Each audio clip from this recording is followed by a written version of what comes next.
નમસ્કાર દર્શક મિત્ર, the HB Kapadia group of school અને જીએસટીવી દ્વારા સંચાલિત પાસ થવાના પંચામૃત કાર્યક્રમમાં હું જિગ્નેશ દલવાડી આપનું હાર્દિક સ્વાગત કરું છું। આગળના એપિસોડમાં આપણે આલ્ડીહાઇડ કીટોનની કેટલીક રાસાયણિક પ્રક્રિયાનો અભ્યાસ કર્યો, જેમાં આપણે રિડક્શન પ્રક્રિયાનો અભ્યાસ કર્યો અને એમાં મોટાભાગે ક્લેમન્સન રિડક્શન ને વુલ્ફ-કિસ્ટનર રિડક્શન જે 2 માર્ક માટે ખૂબ મોસ્ટ આઈએમપી છે એનો આપણે અભ્યાસ કર્યો। હવે આ ચેપ્ટરની અંદર જે 3 માર્કના મોસ્ટ આઈએમપી પ્રશ્નો છે એનો આપણે એક્ઝેક્ટ અભ્યાસ કરીશું અને એ 3 માર્કના અભ્યાસમાં મોટાભાગના વિદ્યાર્થીઓને તકલીફ પડે છે, એટલે એને અનુલક્ષીને એ પ્રક્રિયાને આપણે સમજવાનો પ્રયત્ન કરીએ। એટલે આપણે જે 3 માર્ક તરીકે પૂછવામાં આવે છે આલ્ડોલ સંઘનન, ક્રોસ આલ્ડોલ સંઘનન અને કેનિઝારો પ્રક્રિયા, આ પ્રક્રિયાઓ 3 માર્ક તરીકે મોસ્ટ આઈએમપી છે, પરંતુ મોટાભાગના વિદ્યાર્થીઓ પ્રક્રિયાને સમજી શકતા નથી અને સમીકરણ કેવી રીતે પ્રાપ્ત થાય, નિપજ કેવી રીતે મળે છે તેમના વિશે એ સમજણનો અભાવ હોય છે। એટલે હું અહીં તમને આલ્ડોલ સંઘનન, ક્રોસ આલ્ડોલ સંઘનન અને કેનિઝારો પ્રક્રિયાની હું સમજૂતી આપીશ, પરંતુ આપણે સંઘનન પ્રક્રિયાની સમજૂતી મેળવીએ તે પહેલાં કેટલો ખ્યાલ મેળવી લઈએ। ધ્યાન આપો, પહેલાં આપણે સંઘનન પ્રક્રિયા સમજીએ એટલે આપણા મનમાં પહેલા પ્રશ્ન ઊભો થાય કે આલ્ફા એચ એટલે શું? ધ્યાન આપો, પહેલા પ્રક્રિયા સમજતા પહેલા આપણે સમજવું પડશે કે આલ્ફા એચ શું છે। આપણે જાણીએ છીએ કે આલ્ડીહાઇડ અને કીટોન આ બંને સંયોજનોમાં કાર્બોનિલ સમૂહ કોમન હોય છે। કાર્બોનિલ સમૂહની જે બાજુનો કાર્બન હોય છે એને આલ્ફા કાર્બન કહેવામાં આવે છે અને એની બાજુનો જે કાર્બન હોય છે, આલ્ફા કાર્બનની જે બાજુનો કાર્બન હોય છે એ કાર્બનને બીટા કહેવામાં આવે છે। આ આલ્ફા કાર્બન સાથે જોડાયેલો જે હાઇડ્રોજન પરમાણુ હોય છે, આલ્ફા કાર્બન સાથે જોડાયેલા હાઇડ્રોજન પરમાણુને આલ્ફા એચ પરમાણુ કહે છે। હવે પ્રક્રિયા સમજવા પહેલા આપણે સમજવું પડશે કે આલ્ફા એચ સ્વભાવમાં કેવું છે। જ્યાં સુધી આપણને ખબર નહીં પડે કે આલ્ફા એચ સ્વભાવમાં શું છે ત્યાં સુધી પ્રક્રિયા કયા માધ્યમમાં થાય છે, એસિડમાં થાય છે કે બેઝમાં થાય છે, એના વિશે આપણે ક્લિયરલી માહિતી મેળવી શકતા નથી। એટલે આપણે પહેલા સમજીશું કે આલ્ફા એચનો સ્વભાવ કેવો છે। મોટાભાગના રાસાયણિક પદાર્થોનો સ્વભાવ 3 પ્રકારનો હોય અથવા પરમાણુનો પણ સ્વભાવ 3 પ્રકારનો હોય, કાં તો એ એસિડિક હોય, કાં તો બેઝિક હોય, કાં તો ઉભય ગુણધર્મી હોય। આપણે સમજવું છે કે આલ્ફા એચનો સ્વભાવ કેવો છે, એટલે આપણે આલ્ફા એચનો સ્વભાવ સમજીશું। આલ્ફા એચનો સ્વભાવ સમજવા માટે 2 અગત્યની અસરો છે। એક છે માઇનસ આઈ અસર, અગત્યની છે। પહેલા આપણે માઇનસ આઈ અસર દ્વારા સમજીશું કે આલ્ફા એચ એક્ઝેક્ટલી શું છે। ધ્યાન આપો, મેં આગળ વાત કરી કે જ્યારે કાર્બોનિલ સમૂહ હોય અને આ કાર્બોનિલ સમૂહની જે બાજુનો પડોશી કાર્બન હોય એને આલ્ફા કાર્બન કહેવામાં આવે અને આ આલ્ફા કાર્બન સાથે જે હાઇડ્રોજન જોડાયેલો હોય એને આલ્ફા એચ કહેવામાં આવે છે। આપણે એક્ઝેક્ટ માઇનસ આઈ અસર દ્વારા સમજીશું કે આ આલ્ફા એચ શું છે। ધ્યાન આપો, આપણે જાણીએ છીએ કે માઇનસ આઈ અસર મોટાભાગે વિદ્યુત ઋણમય પરમાણુઓ દર્શાવે છે। ઓક્સિજન, નાઇટ્રોજન અને હેલોજન એ વિદ્યુત ઋણમય પરમાણુ છે, એટલે પરમાણુ દ્વારા આપણે સમજીશું કે કયો પરમાણુ માઇનસ આઈ અસર દર્શાવે છે। ધ્યાન આપો, અહીં કાર્બન પરમાણુ છે, આ પણ કાર્બન પરમાણુ છે અને સાથે અહીં ઓક્સિજન પરમાણુ જોડાયેલો છે ત્રિબંધથી। ઓક્સિજન પરમાણુ વધારે વિદ્યુત ઋણમય હોય। આ જે સ્પીસીસની અંદર જેટલા પણ પરમાણુઓ હાજર છે એમાં મોટા ભાગે જે સૌથી વધારે વિદ્યુત ઋણમય છે ઓક્સિજન પરમાણુ છે। ઓક્સિજન પરમાણુ વધારે વિદ્યુત ઋણમય હોવાને કારણે એ માઇનસ આઈ અસર દર્શાવે। સામાન્ય રીતે વિદ્યુત ઋણમયતા એટલે કે બંધના ઇલેક્ટ્રોનને પોતાની તરફ આકર્ષવાની વૃત્તિ। ઓક્સિજન માઇનસ આઈ અસર વધારે દર્શાવે છે, કેમ? કારણ કે તે વધારે વિદ્યુત ઋણમય છે। વધારે વિદ્યુત ઋણમય હોવાને કારણે તે આસપાસના બંધો પાસેથી ઇલેક્ટ્રોન ખેંચવાની વૃત્તિ ધરાવશે। ધ્યાન આપો, અને સાથે સાથે અહીં ઓક્સિજન પરમાણુ દ્વિબંધથી જોડાયેલો છે। દ્વિબંધથી જોડાયેલો હોવાને કારણે તેનામાં વિદ્યુત ઋણમયતા વધારે હશે અને બંધના ઇલેક્ટ્રોનને ખેંચવાની વૃત્તિ વધારે હશે। ઓક્સિજન પરમાણુ દ્વિબંધથી જોડાયેલો હોવાને કારણે એ દ્વિબંધના ઇલેક્ટ્રોનને તો પોતાની તરફ ખેંચે છે, પણ સાથે સાથે જે પડોશી બંધો છે, આ પડોશી બંધ કહી શકાય, આ પડોશી બંધ કહી શકાય, અહીં પડોશી બંધના ઇલેક્ટ્રોનને પણ એ પોતાની તરફ ખેંચે છે। તમે ધ્યાન આપો, અહીં આલ્ફા કાર્બન ઉપર હાઇડ્રોજનનો બંધ છે, પરંતુ બંધના ટોટલી ઇલેક્ટ્રોન કાર્બન તરફ આકર્ષાયેલા છે। કેમ કાર્બન તરફ આકર્ષાયેલા છે? ઓક્સિજન પરમાણુને કારણે। ઓક્સિજને બધા જ બંધના ઇલેક્ટ્રોનને પોતાની ડાયરેક્શન તરફ ખેંચવાનો પ્રયત્ન કર્યો છે. એટલે બંધના ઇલેક્ટ્રોન હાઇડ્રોજન તરફ રહેતા નથી. હાઇડ્રોજન પાસે કોઈ પણ પ્રકારની ઇલેક્ટ્રોન ઘનતા છે નહીં. પરિણામે આવો હાઇડ્રોજન આંશિક ધન વીજભારવાળો હોય છે. અને જ્યારે હાઇડ્રોજન ઉપર આંશિક ધન વીજભાર ઉત્પન્ન થાય, હાઇડ્રોજન ઉપર જ્યારે પોઝિટિવ હાઇડ્રોજન હોય, ત્યારે આવો હાઇડ્રોજન એસિડિક હાઇડ્રોજન કહેવામાં આવે છે. આપણને -I અસર દ્વારા સ્પષ્ટપણે સમજૂતી મળે છે કે આલ્ફા હાઇડ્રોજન એ સ્વભાવે એસિડિક છે.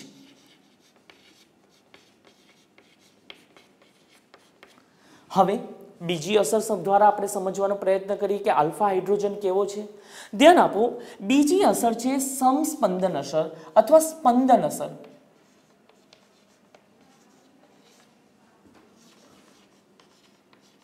હવે આપણે સસ્પંદન અસર દ્વારા આલ્ફા હાઇડ્રોજનનો સ્વભાવ કેવો છે તેની આપણે ચર્ચા કરી. ધ્યાન આપો, એક્ઝેક્ટલી સસ્પંદન ઘટના દરમિયાન હું સમજાવવા માટે એક પ્રક્રિયા રજૂ કરું છું કે જેમાં હાઇડ્રોજનના બંધનું આંશિક આયનીકરણ થાય છે. આયનીકરણ અર્થાત હાઇડ્રોજન પરમાણુ છૂટો પડે છે.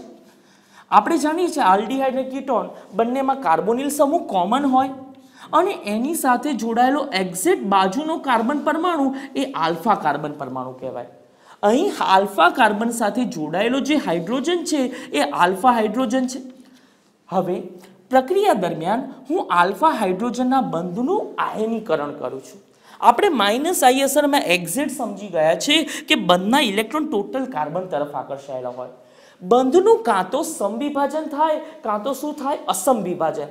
પરંતુ અહીં બંધના ઇલેક્ટ્રોન ટોટલી કાર્બન તરફ આકર્ષાયેલા હોવાથી બંધનું અસમવિભાજન થશે અને આખો સહસંયોજક બંધ કાર્બન સાથે અબંધકારક ઇલેક્ટ્રોન યુગ્મમાં રૂપાંતરિત થશે.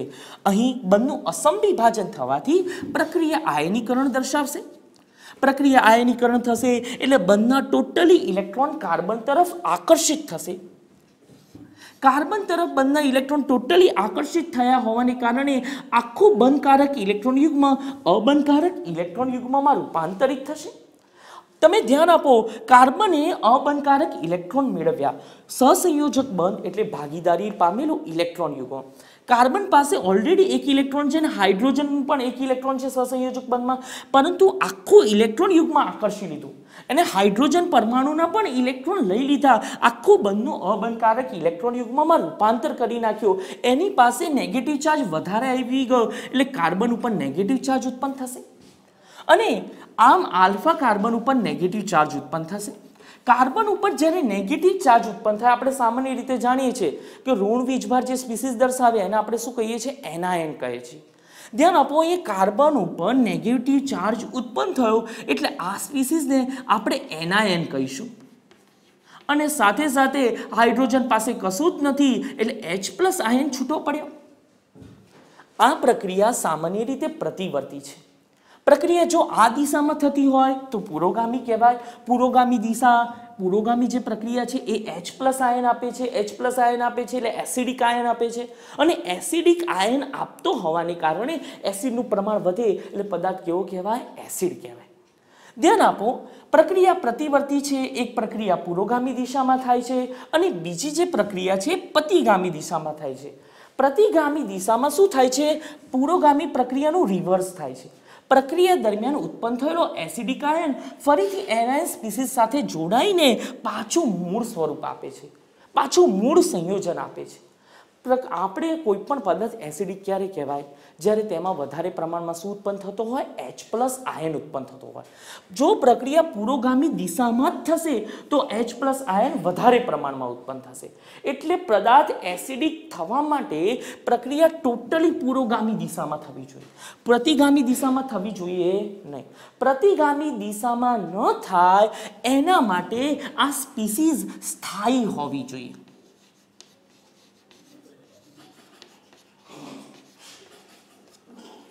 સ્થાયી હોવી જોઈએ. પ્રતિગામી દિશામાં પ્રક્રિયા ન થાય તે માટે જે આ કાર્બન એનાયનની સ્પીસીસ છે એ સ્થાયી હોવી જોઈએ. અહીં આ કાર્બન એનાયનની સ્પીસીસ સ્થાયી છે, પરંતુ સહસ્પંદન ઘટના થાય છે અને સહસ્પંદન ઘટનાને કારણે કાર્બન એનાયનની સ્પીસીસ સ્થાયી થાય છે. હવે આપણે જોઈએ કે આ સ્પીસીસની અંદર કઈ સહસ્પંદન ઘટના બને છે એ આપણે જોઈએ. સહસ્પંદન ઘટના એટલે કે અબંધકારક ઇલેક્ટ્રોન યુગ્મનું બંધકારકમાં રૂપાંતર થવું અને બંધકારકનું શેમાં રૂપાંતર થવું? અબંધકારકમાં થવું. આપણે જાણીએ છીએ ઓક્સિજન પરમાણુ વધારે વિદ્યુત ઋણમય છે, એટલે સહસ્પંદનની ટોટલી દિશા ઓક્સિજન પરમાણુની દિશા તરફ હશે.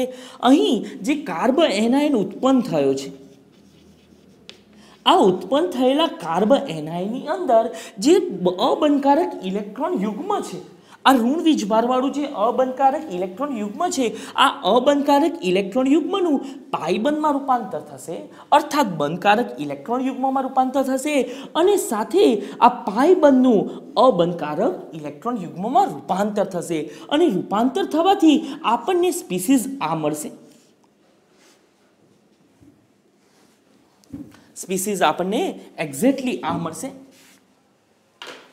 ધ્યાન આપો, અહીં અબંધકારક ઇલેક્ટ્રોન યુગ્મનું પાયબંધમાં રૂપાંતર થશે, અર્થાત બંધકારક ઇલેક્ટ્રોન યુગ્મમાં રૂપાંતર થશે અને સાથે સાથે પાયબંધ છે, આ પાયબંધનું અબંધકારક ઇલેક્ટ્રોન યુગ્મમાં રૂપાંતર થશે. ઓક્સિજને આખું પાયબંધનું આખું ઇલેક્ટ્રોન યુગ્મ મેળવ્યું એટલે એની ઉપર નેગેટિવ ચાર્જ વધ્યો. અહીં નેગેટિવ ચાર્જનું કાર્બન અને ઓક્સિજન વચ્ચે સતત વિતરણ થતું રહે છે. જ્યારે નેગેટિવ ચાર્જ વિતરિત પામી ઘડીકમાં કાર્બન પાસે આવે છે, ઘડીકમાં નેગેટિવ ચાર્જ ઓક્સિજન પાસે આવે છે, આમ નેગેટિવ ચાર્જ સતત વિતરિત થતો રહે છે અને વિતરિત થતો રહેતો હોવાને કારણે એનો ઋણ વીજભાર ઓછો થાય છે. જ્યાં સુધી એનાયનમાં ઋણ વીજભાર ઓછો ન થાય ત્યાં સુધી તે સ્થાયી કહેવાય નહીં. સ્થાયી થવા માટેની પ્રથમ શરત એ છે કે ઋણ સ્પીસીઝ હોય તેનો ઋણ વીજભાર ઓછો થવો જોઈએ અને ધન સ્પીસીઝ હોય તો તેનો ધન વીજભાર ઓછો થવો જોઈએ. અહીંયા ઋણ આયનવાળી સ્પીસીઝ છે, અહીંયા ઋણ આયનની સ્પીસીઝ સતત સહસ્પંદન દરમિયાન વિતરિત થાય છે, ઘડીકમાં કાર્બન પાસે આવે છે અને ઘડીકમાં ઓક્સિજન પાસે આવે છે. આમ ઋણ વીજભાર સતત વિતરિત થતો હોવાને કારણે તેનો ઋણ વીજભાર કેવો થાય છે? ઓછો થાય. અને સાથે એક વસ્તુ ધ્યાન રાખવાની છે, અહીંયા ઋણ વીજભાર ઓક્સિજન પરમાણુ પર આવે છે, વધારે વિદ્યુત ઋણમય.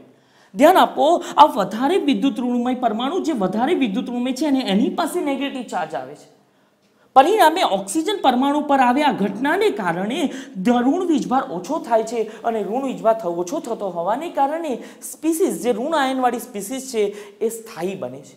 આ સ્પીસીઝને કાર્બ એનાયન કહે છે, કારણ કે આગળ મેં કીધું કાર્બન ઉપર નેગેટિવ ચાર્જ છે એટલે કાર્બ એનાયન કહે છે. અહીંયા ધ્યાન આપો, આ સ્પીસીઝનું આપણે નામ આપીએ. આ સ્પીસીઝની અંદર દ્વિબંધ આવેલો છે, દ્વિબંધ માટે ઇન કહેવાય. અહીં ઓક્સિજન OH વાળી સ્પીસીઝ આવેલું છે જેમાં હાઇડ્રોજન નીકળી ગયેલો છે ત્યારે જ O- મળે. OH હોય ત્યારે એને ઓલ કહેવાય અને જ્યારે હાઇડ્રોજન નીકળી જાય ત્યારે ઇનોલેટ કહેવાય. ઇનોલેટ. આ ઇન શબ્દ બતાવે છે કે તેમાં દ્વિબંધ છે અને ઓલ છે જે બતાવે છે કે જેમાં ઓલેટ, એ ઓલેટ બતાવે છે કે જેમાં O- આયનવાળી સ્પીસીઝ છે. મિત્રો, આમ આપણે જોયું કે સહસ્પંદન ઘટના પણ પ્રૂવ કરે છે કે જે આલ્ફા હાઇડ્રોજન છે એ આલ્ફા હાઇડ્રોજન સ્વભાવે એસિડિક છે. આમ આપણે જોયું કે -I અસર પણ આલ્ફા હાઇડ્રોજનને એસિડિક બતાવે છે અને સાથે સાથે જે સહસ્પંદન અસર છે એ પણ આલ્ફા હાઇડ્રોજનને એસિડિક બતાવે છે. આમ આલ્ફા હાઇડ્રોજન એસિડિક હોવાને કારણે તે બેઝની હાજરીમાં ઘણી બધી રાસાયણિક પ્રક્રિયાઓ દર્શાવે છે. તે બેઝની હાજરીમાં અર્થાત પ્રબળ બેઝ હોવો જોઈએ, મંદ આલ્કલી હોવું જોઈએ, NOH, KOH, બેરિયમ હાઇડ્રોક્સાઇડ જેવા પ્રબળ બેઝ હોવા જોઈએ. આ પ્રબળ બેઝની હાજરીમાં જ આલ્ફા હાઇડ્રોજનનો બંધ તૂટશે. બેઝ હશે તો જ હાઇડ્રોજનનો બંધ તૂટશે, બેઝ હશે તો જ એસિડિક હાઇડ્રોજન સાથે પ્રક્રિયા કરશે અને આગળ ઘણી બધી પ્રક્રિયાઓ કેવી બનશે? શક્ય બનશે. બેઝની હાજરીમાં જે આલ્ફા હાઇડ્રોજનની જે પ્રક્રિયાઓ છે એ અનુક્રમે આલ્ડોલ સંઘનન, ક્રોસ આલ્ડોલ સંઘનન અને કેનિઝારો પ્રક્રિયા છે. આ ત્રણેય પ્રક્રિયાઓ ગુજરાત બોર્ડમાં મોસ્ટ એમપી છે. આલ્ડોલ સંઘનન અને ક્રોસ આલ્ડોલ સંઘનન લગભગ તમને 3 માર્ક તરીકે પૂછવામાં આવે. જો સમીકરણનું વર્ણન અને વાક્યનું વર્ણન મુદ્દા વાઇઝ કરો તો તમે ઘણા બધા સારા માર્ક ગેઇન કરી શકો છો. મોટા ભાગના વિદ્યાર્થીઓને આરડી અને કીટોન અને એસિડના ચેપ્ટરમાં આલ્ડોલ સંઘનન શું છે, ક્રોસ આલ્ડોલ સંઘનન શું છે એના વિશે એક્ઝેક્ટલી માહિતી નથી. લોકો ગોખી નાખે છે, મુદ્દાઓ ગોખી નાખે અને સમીકરણો ગોખી નાખે પણ સમજવાનો પ્રયત્ન નથી કરતા અને એક્ઝામના ટાઈમમાં મોટાભાગે સમીકરણો લખવામાં લોચા મારે છે. એટલે એક્ઝેક્ટ તમારે 3 માર્કનો પ્રશ્ન હોય એટલે ડાયરેક્ટ 2 માર્ક મળી જાય અથવા તમને 1.5 માર્ક આપી દેવામાં આવે છે. એટલે આપણે સમજીએ હવે આલ્ફા હાઇડ્રોજનની રાસાયણિક પ્રક્રિયાનો અભ્યાસ કરીએ જે બેઝની હાજરીમાં થાય અર્થાત મંદ આલ્કલીની હાજરીમાં થાય એવી પ્રક્રિયાઓ છે આલ્ડોલ સંઘનન, ક્રોસ આલ્ડોલ સંઘનન અને કેનિઝારો પ્રક્રિયા. હવે આપણે આલ્ડોલ સંઘનન પ્રક્રિયાની સમજૂતી મેળવીશું. ધ્યાન આપો, આલ્ડોલ સંઘનન પ્રશ્ન ખૂબ મોસ્ટ ઇમ્પોર્ટન્ટ છે. પૂછવામાં આવે કે આલ્ડોલ સંઘનન ઉપર ટૂંકનો જ લખો. મોટાભાગે પરિવર્તનો તો આ પ્રક્રિયાને રિલેટેડ પૂછવામાં જ ના આવે. આલ્ડોલ સંઘનન ખાલી તમારે માત્ર ને માત્ર ટૂંકનોંધ માટે જ કરવાની. એમસીક્યુ માટે પૂછી શકે. હું તમને એમસીક્યુ માટે શોર્ટ ટ્રીક પણ સમજાવીશ કે સમીકરણ કેવી રીતે દર્શાવી શકાય. પરંતુ ટૂંકનોંધ તરીકે મોસ્ટ એમ્બિશિયસ 3 માર્ક તરીકે આલ્ડોલ સંઘનન ઉપર ટૂંકનોંધ લખો. 3 માર્ક તમે એક્ઝેક્ટલી આવી રીતે મુદ્દા વાઇઝ વર્ણન કરો. બરાબર, આ 2 મુદ્દા આપો એટલે તમને 1 માર્ક મળે અને સમીકરણનો એક સમીકરણનો 1 માર્ક અને બીજા સમીકરણનો 1 માર્ક. ટોટલી આવી રીતે ત્રણેય વસ્તુનું વર્ણન કર્યું એટલે 3 માર્ક પ્રાપ્ત થાય. એટલે આ વસ્તુ એક્ઝેક્ટલી તમારે આવી રીતે દર્શાવવાની. હવે આલ્ડોલ સંઘનન ઉપર આપણે ટૂંકનોંધ જોઈએ. મુદ્દા વાઇઝ આપણે માહિતી મેળવી લઈએ. શું છે આલ્ડોલ સંઘનન એના વિશે માહિતી મેળવીએ તે પહેલા આપણે સમજી લઈએ કે શું છે, શું જોઈએ, પ્રક્રિયા શું જોઈએ, પ્રક્રિયાની પરિસ્થિતિ શું હોય, કન્ડિશન શું હોય, એના વિશે એક્ઝેક્ટલી માહિતી મેળવીએ. ધ્યાન આપો, આલ્ડોલ સંઘનન માટે આલ્ફા H ધરાવતો આલ્ડીહાઇડ અને કીટોન હોવો જોઈએ. જે આલ્ડીહાઇડ અને કીટોન પાસે આલ્ફા હાઇડ્રોજન હશે તે જ આ પ્રક્રિયા દર્શાવશે. જેની પાસે આલ્ફા હાઇડ્રોજન નહીં હોય તે આ પ્રક્રિયા નહીં દર્શાવે. ધ્યાન આપો, આલ્ડીહાઇડ છે, આલ્ડીહાઇડનો બાજુનો કાર્બન કયો કહેવાય? Alpha carbon. તમે જો અહીંયા આલ્ફા કાર્બન પર 3 હાઇડ્રોજન છે એટલે આલ્ફા હાઇડ્રોજનની હાજરી છે. આમ આલ્ફા કાર્બન ઉપર હાઇડ્રોજન રહેલો છે અર્થાત આલ્ફા હાઇડ્રોજન રહેલો છે એટલે આવો આલ્ડીહાઇડ આલ્ડોલ સંઘનન પ્રક્રિયા આપે. હવે કીટોનની આપણે વાત કરીએ. ધ્યાન આપો, કીટોનમાં જે કાર્બોનિલ સમૂહ છે એની બાજુના બંને કાર્બન, આ પણ આલ્ફા કહેવાય, આ પણ આલ્ફા કહેવાય. બંને આલ્ફા કાર્બન પર તમે જો 3 હાઇડ્રોજન છે, અહીંયા પણ જો તમે 3 હાઇડ્રોજન છે. એટલે ધ્યાન આપો, અહીંયા બંને આલ્ફા કાર્બન ઉપર 3 હાઇડ્રોજન છે એટલે આલ્ફા હાઇડ્રોજનની હાજરી છે. આલ્ફા હાઇડ્રોજનની હાજરી હશે તો જ આ પ્રક્રિયા શક્ય બને, નહીં તો ના બને આ શક્ય. એટલે આલ્ફા હાઇડ્રોજન ધરાવતા આલ્ડીહાઇડ કે કીટોન જ આ પ્રક્રિયા આપે. અને પછી આવી રીતે ઉદાહરણ બતાવવાનું કે આસિટાલ્ડીહાઇડ અને એસિટોન બંનેમાં આલ્ફા હાઇડ્રોજન રહેલો છે, પરિણામે તે આલ્ડોલ સંઘનન પ્રક્રિયા દર્શાવે છે. પછી બીજા મુદ્દામાં લખવાનું, પ્રક્રિયાનું આખું વર્ણન જ છે બીજા મુદ્દામાં. આવા સંયોજનની મંદ આલ્કલી સાથેની પ્રક્રિયાથી આલ્ડોલ અને કીટોલ મળે છે, જેમાંથી H2O દૂર થઈને આલ્ફા બીટા અસંતૃપ્ત નિપજ મળે છે. અહીં નિપજ આલ્ડોલ મળતી હોવાને કારણે પ્રક્રિયાનું નામ પણ આલ્ડોલ સંઘનન કહેવામાં આવ્યું છે. પછી ભલે કીટોલ નિપજ મળતી હોય. ધ્યાન આપો, અહીં આલ્ડોલ નિપજ મળતી હોવાને કારણે પ્રક્રિયાનું નામ શું છે? આલ્ડોલ સંઘનન. હવે એક્ઝેક્ટલી સમજીએ આલ્ડોલ સંઘનન શું છે. ધ્યાન આપો, આલ્ડોલ સંઘનન 2 પ્રકારનું હોય. એક સ્વયં આલ્ડોલ સંઘનન. ધ્યાન આપો, કાર્બોનિલ સંયોજન પોતાના જ અણુ સાથે પ્રક્રિયા કરે ત્યારે એને શું કહેવાય? સ્વયં આલ્ડોલ સંઘનન. અને બીજા કોઈ અલગ પ્રકારના અણુ સાથે પ્રક્રિયા કરે તો એને શું કહેવાય? ક્રોસ થાય એટલે ક્રોસ આલ્ડોલ સંઘનન કહેવાય. સ્વયં આલ્ડોલ સંઘનન એટલે શું? અણુ પોતાના જ અણુ સાથે પ્રક્રિયા કરતો હોવો જોઈએ. જ્યારે અણુ પોતાના જ અણુ સાથે પ્રક્રિયા કરે ત્યારે સ્વયં આલ્ડોલ સંઘનન નિપજ શક્ય બને. પરંતુ અલગ પ્રકારનો અણુ હોય, આ અલગ હોય, આ અલગ હોય, બંને અલગ અલગ હોય તો શું થાય? ક્રોસ આલ્ડોલ થાય, ક્રોસ નિપજ મળે. એટલે ધ્યાન આપો, સ્વયં આલ્ડોલ સંઘનન થવા માટે પ્રક્રિયાનો અણુ, પ્રક્રિયકનો અણુ પોતાના જ અણુ સાથે પ્રક્રિયા કરતો હોવો જોઈએ. એક્ઝેક્ટલી ધ્યાન આપો, આ એસિટાલ્ડીહાઇડનો અણુ છે. પ્રક્રિયાની સમજૂતી માટે મેં આવી રીતે બતાવ્યું છે. આ પણ CH3CHO છે, આ પણ CH3CHO છે. પણ પ્રક્રિયાની સમજૂતી કેવી રીતે એક્ઝેક્ટ પ્રક્રિયા થાય છે, કયો બંધ તૂટે છે, કેમિસ્ટ્રી શીખવું ખૂબ ઇઝી છે. ઓર્ગેનિક કેમિસ્ટ્રી બંધમાં ખાલી માહિતી હોવી જોઈએ. પોઝિટિવ ચાર્જ કોની પાસે છે, નેગેટિવ ચાર્જ કોની પાસે છે, પોઝિટિવ જોડે નેગેટિવ જોડાય ને નેગેટિવ જોડે પોઝિટિવ જોડાય. તમને પરમાણુઓ જોડતા આવડે ને બંધ બનાવતા આવડે એટલે રાસાયણિક પ્રક્રિયાઓ ઇઝીલી આવડે, ગોખવાની કોઈ જરૂર ના પડે. ધ્યાન આપો, હું તમને સમજૂતી માટે મેં આવી રીતે લખ્યું. CH3 સમૂહને આવી રીતે 2 ભાગ પાડ્યા, SCH2 અને બીજો એના જેવો જ અણુ છે, પોતાનો જ અણુ છે એસિટાલ્ડીહાઇડ. આ પણ એસિટાલ્ડીહાઇડ છે ને આ પણ એસિટાલ્ડીહાઇડ જ છે. બરાબર, ધ્યાન આપો, એસિટાલ્ડીહાઇડ પોતાના જ અણુ સાથે, એસિટાલ્ડીહાઇડ ટૂંકમાં આલ્ડીહાઇડનો અણુ, અહીંયા આલ્ડીહાઇડના અણુ દ્રષ્ટિએ ચર્ચા કરું. આલ્ડીહાઇડનો અણુ પોતાના જ અણુ સાથે મંદ આલ્કલી, મંદ આલ્કલી કોને કહેવાય? મેં આગળ વાત કરી કે જે પ્રબળ બેઝ હોય, NOH, KOH, એ બધા મંદ આલ્કલી કહેવાય. આલ્કલી ધાતુના જે બેઝ હોય, બેઝિક સંયોજનો, એને મંદ આલ્કલી કહેવામાં આવે છે. મંદ આલ્કલી લેવાનું, પ્રબળ નહીં લેવાનું. ધ્યાન આપો, આલ્ડીહાઇડનો અણુ પોતાના જ આલ્ડીહાઇડના અણુ સાથે મંદ NOH અર્થાત મંદ આલ્કલી સાથે આલ્ડોલ સંઘનન પ્રક્રિયા અનુભવે છે. આલ્ડોલ સંઘનન પ્રક્રિયામાં હવે બંધ તોડવાનો. ધ્યાન આપો, અહીંયા આલ્ફા હાઇડ્રોજનનો એક બંધ તોડો. હાઇડ્રોજન આપણે જાણીએ છીએ એસિડિક છે, એની પર કયો ચાર્જ છે? પોઝિટિવ. અને કાર્બન ઉપર કયો ચાર્જ આવે? આની પાસે પોઝિટિવ, તો ઓબ્વિયસલી આની પાસે નેગેટિવ ચાર્જ હોય. ધ્યાન આપો, પ્રક્રિયા દરમિયાન મંદ NOH વાપર્યું છે ત્યારે જ આ બંધ તૂટે, એમને ના તૂટે. મંદ NOH વાપરવાને કારણે આ બંધ તૂટે છે આલ્ફા હાઇડ્રોજન સાથેનો. હાઇડ્રોજન એસિડિક બને છે અને કાર્બન કેવો બને છે? નેગેટિવ બને છે. આ અણુ પોતાના જ અણુ સાથે કેન્દ્ર અનુરાગી યોગશીલ પ્રક્રિયા આપે છે. કેન્દ્ર અનુરાગી યોગશીલ પ્રક્રિયામાં પાઈ બંધ તૂટે. યોગશીલ પ્રક્રિયા એટલે શું થાય? એક્ઝેક્ટ પાઈ બંધ તૂટે અને આખો અણુ તૂટી જાય, આખો અણુ જોડાઈ જાય. એક્ઝેક્ટ પાઈ બંધ તૂટી જાય અને જે આખી જે સ્પીસીસ બે સ્પીસીસ મુક્ત થઈ છે, બે સ્પીસીસ આખી જોડાઈ જાય. અહીં પાઈ બંધ તૂટે, કાર્બન પર કયો ચાર્જ છે?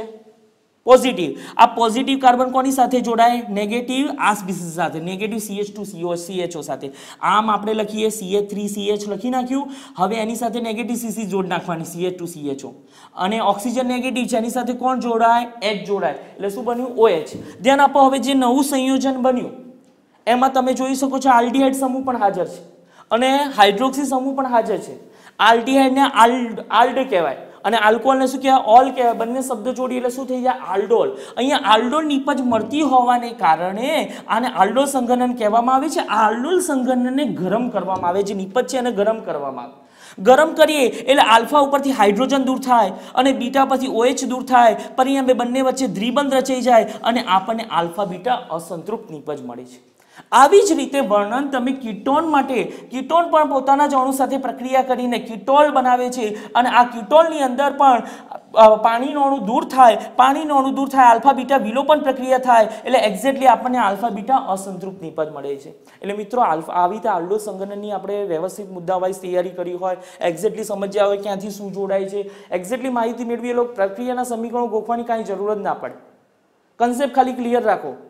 ઓર્ગેનિક કેમિસ્ટ્રી કશું જ ગોખવાનો વિષય નથી. કન્સેપ્ટ ક્લિયર રાખશો તો તમને ઘણી બધી સારી માહિતી મેળવી શકાશે. ટેકનિકલ તૈયારી કરવાનું રાખો.